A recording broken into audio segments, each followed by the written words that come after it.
চুপ করে ভালোবাসি দূর থেকে তোমাকে।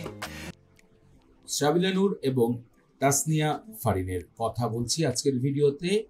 অভিনয় ক্যারিয়ার হিসেবে তাসনিম ফারিয়ার চেয়ে 3 বছর এগিয়ে আছেন সিনিয়র অভিনেত্রী Sabila Noor. Television, web series, web film, এমনকি ঈদ আসলে যেন ভরপুর তার কাজের চাহিদা কম থাকে না। এবার কিন্তু দেখা গিয়েছে সিনেমাতে তাণ্ডব, তাও আবার বাংলাদেশের সব থেকে বড় মেগা স্টার শাকিব খানের সাথে।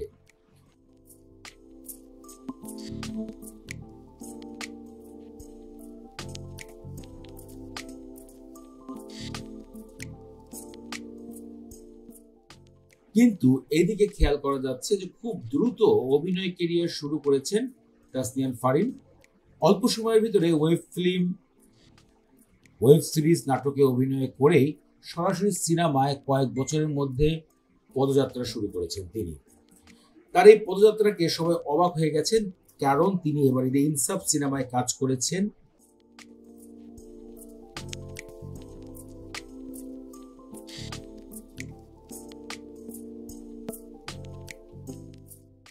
যেখানে তার বিপরীতে বাংলাদেশের অন্যতম ভালো অভিনেতা শরীফুল রাজ অভিনয় করেছে, মোশাররফ করিম অভিনয় করেছে এবং জানা যাচ্ছে যে প্রেক্ষাগৃহে এই সিনেমাটি তাণ্ডবের পরেই ভালোভাবে বিজনেস করতে পারছে।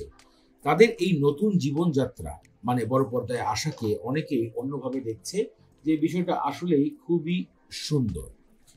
তো আপনাদের কাছে তাসনিয়া ফারিন এবং শাবলা নূরের প্রথম বড় পর্দায় আসার বিষয়টা কেমন লেগেছে? তাদের এই নতুন যাত্রা সম্বন্ধে আপনার যদি কোনো মূল্যবান মতামত থাকে ভিডিওতে কমেন্ট করে জানাবেন।